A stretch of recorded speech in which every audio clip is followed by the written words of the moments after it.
no puede solucionar los problemas con la educación.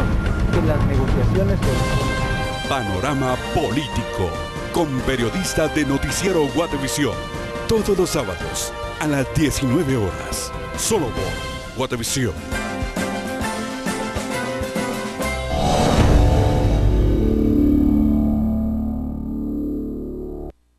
Vamos a más noticias. En Guatemala, desde la conquista, se han instaurado distintas formas de gobierno, unas relacionadas con la izquierda y las otras con ideologías de derecha o liberales.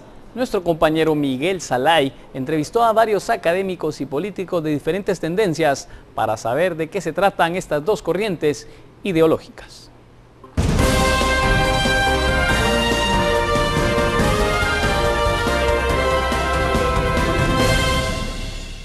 Hablar de izquierda y derecha en Guatemala es algo común, sin embargo, tratar de entender el origen de estos conceptos es un poco más complejo. Hablamos con personas que no precisamente están de acuerdo, salvo con el origen de estos conceptos. Desde el momento de la Revolución Francesa, en donde los republicanos se colocaron a la izquierda.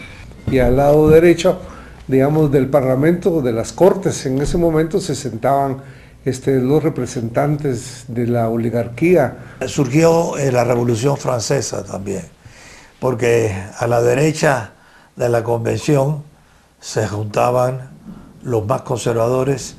Y los de la izquierda eran los que estaban de acuerdo con volarle la cabeza a todos los demás.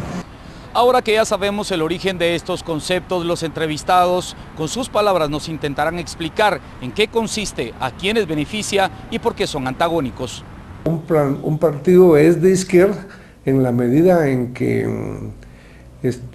representa los intereses de la mayoría de la población. La derecha es algo que se ha caracterizado por ser algo que da libertad, mientras que la otra corriente es una corriente que no da libertad económica, sino que es el Estado el que rige la economía como él quiere, ¿no? El bien común como cosa fundamental, la opción por lo público en lugar de lo privado, la necesidad de acentuar más la versión social antes que las soluciones individuales. ¿Cuál es el bien común? El bien común es tener un buen trabajo, con un empleo digno y buenos ingresos, ¿no? O el bien común es que todos estemos igual de pobres y hechos lata. Entonces la experiencia histórica, y yo no sé por qué los de la URNG no la ven, la experiencia histórica es que el modelo socialista, sobre todo marxista-leninista, aplasta a las personas. Y por eso es que existe la socialdemocracia, que son, ¿quiénes? Aquellos que simpatizan con algunos puntos del socialismo, pero que se horrorizan del control de las personas que tienen los sistemas socialistas. Entonces quieren tomar un término medio y más o menos lo llevan. El centro es una ilusión, ¿verdad? Existen dos agendas, punto. Me parece que la derecha en Guatemala y en el mundo ha fracasado. Entonces, no hay un solo ejemplo en favor de las tesis, por ejemplo, que defienden de buena voluntad Satzobal o la URNG.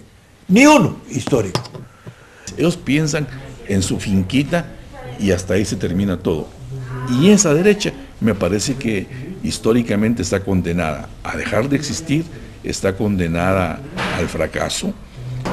Pero aquí hay algunos trasnochados que siguen pensando que esos modelos son lo máximo, ¿verdad?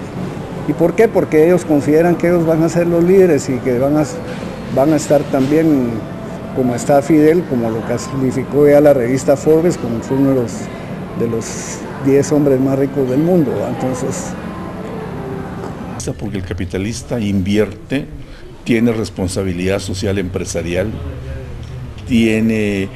paga impuestos, paga salarios de ley, respeta el medio ambiente. Pero aquí lo que tenemos son unos usureros que no pagan impuestos, que no respetan los derechos laborales, que no respetan el medio ambiente. La izquierda necesariamente, porque es clasista, piensa que el que no piensa como él es su enemigo, por el concepto de lucha de clases, lo cual es equivocado, totalmente errado.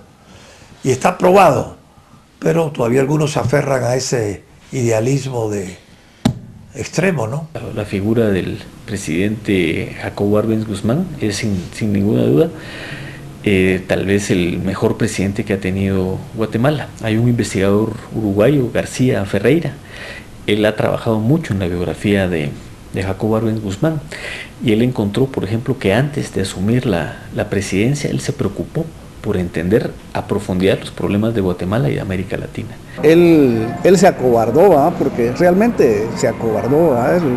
Él no fue como Allende en Chile, que murió peleando hasta lo último, ya cuando no pudo se pegó el plomazo, ¿verdad? No, este salió en calzoncillo ahí por el aeropuerto, ¿verdad? Los comentarios anteriores son solo pinceladas de lo que piensan de sí y de su antagonista los partidarios de la derecha e izquierda en este país. Por una Guatemala en paz, Miguel Salay y Luis Acché. Y la postuladora de la Contraloría General de Cuentas aún no ha recibido señalamientos en contra de los aspirantes. Mientras tanto, esperan información importante de diversas instituciones que también deben proporcionarlas. Silvia María Corzo con la información al respecto. Adelante, Silvia.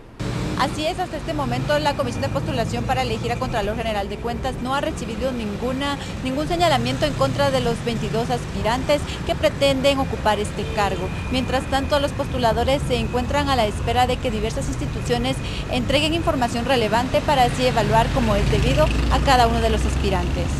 Por ejemplo, el Ministerio Público, la Superintendencia de Administración Tributaria, Contraloría de Cuentas, la CICIG, en la que pedíamos información a ellos, como manda la ley. Esperamos que esa información también venga lo antes posible. Lo que corresponde es que una vez se tenga toda esa información, las tachas, la comisión en su sesión del día jueves logre analizarlas de una en una. Y eso puede ser bastante tiempo el que consuma, dependiendo del número de tachas que tengamos. Movimiento Pro Justicia considera que hay cuestiones específicas que la postuladora deberá evaluar en los candidatos, así como realizar un análisis técnico y profesional de cada uno de los aspirantes antes de enviar una nómina al Congreso. La comisión tendría que trabajar para alcanzar un listado de candidatos en donde prevalezca sobre todo la idoneidad, la capacidad técnica particularmente, más allá de las relaciones políticas, a efecto de que cuando el Congreso de la República, con su abordaje político, toque el tema, tenga ante sí una lista de técnicos especializados que obviamente tengan como meta abordar el manejo de la Contraloría desde un punto de vista más técnico que político. Como digo, eso sería lo ideal, pero en términos generales seguimos bregando en un ámbito en donde prevalecen los intereses políticos y en este momento no hay indicios de que vaya a ocurrir algo que impida el asalto o un nuevo asalto de parte de los políticos sobre la Contraloría.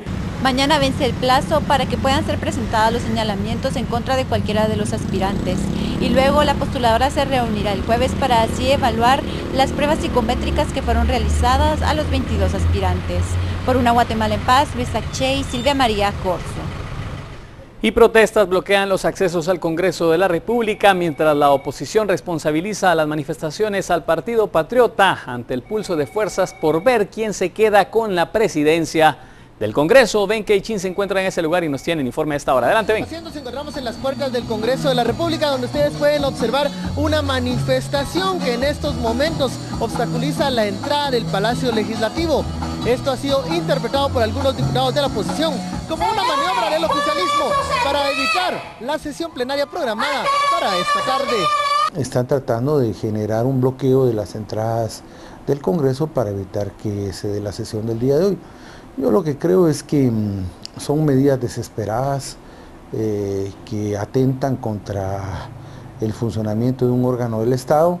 Ojalá que las controlen, ¿verdad? Que no vayan a ser igual que las manifestaciones anteriores en las que hubieron agresiones físicas en contra de diputados. Se está buscando que sea una alianza de oposición la que pueda liderar la Junta Directiva para el próximo año, básicamente para evitar primero estancamiento de la agenda del Congreso, luego una parcialización de la presidencia del Congreso en el proceso electoral, ya que el próximo año es de elecciones, y tercero, que se pueda dinamizar una agenda política de parte del Congreso. En el tema de seguridad, acá acabamos justamente de hablar con el jefe de seguridad y un grupo de personas.